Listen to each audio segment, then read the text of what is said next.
लीजिए प्रस्तुत है डॉक्टर लक्ष्मण यादव की लिखी हुई डायरी प्रोफेसर की डायरी भाग 26। शीर्षक है प्रोफेसर कुंजी और रपट।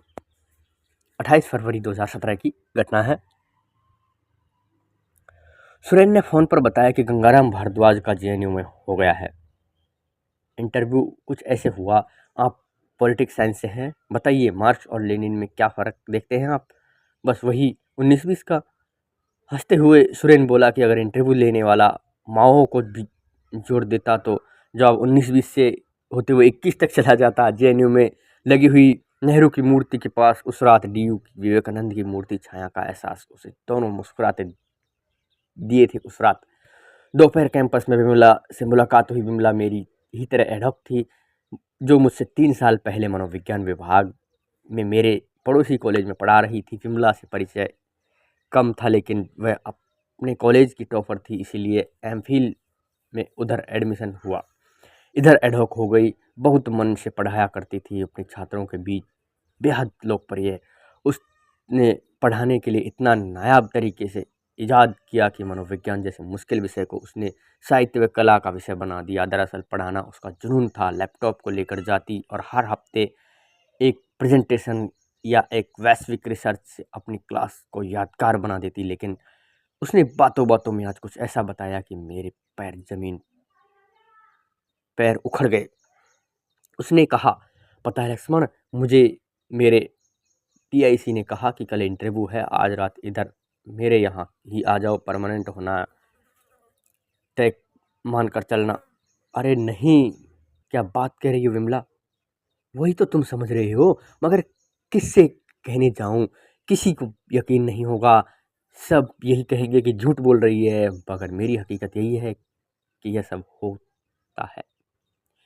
मेरी हकीकत यही है कि यह सब होता है।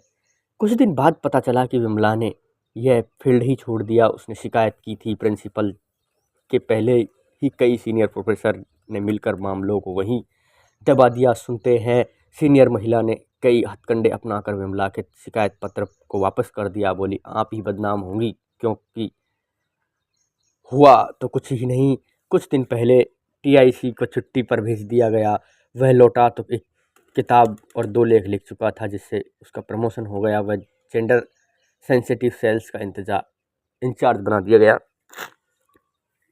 हमारे विभाग के पुराने लोग 2 प्रोफेसर का किस्सा सुनाते थे। एक प्रोफेसर राम खेलावन तिवारी, एक शोधार्थी को मैसेज भेज दिया, एक लड़की लड़ गई, प्रोफेसर को जबरन रिटायर करवा दिया गया।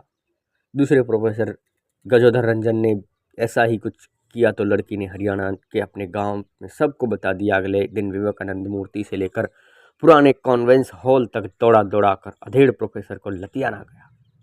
प्रोफेसर लपट लिखवाने गया तो पूछा गया कि आप किसी को पहचानने, तो बोला कि मुंह पर ही सबसे ज़्यादा मार रहे थे। कुछ दिन के बाद उनके शोध संस्था रजिस्टर करवा ली। 1.5 दर्जन कुंजियाँ लिखी, जिसने विद्यार्थी को खरीदने से प्रोफेसर ही मना करते थे। उसने धुआंधार सेमिनार करवाए। अब वह सीनियर मोस्ट है और इंटरव्यू लेने वाला जाता है। रघुदा ने हमारे विभाग के बारे में एक बार बताया गया।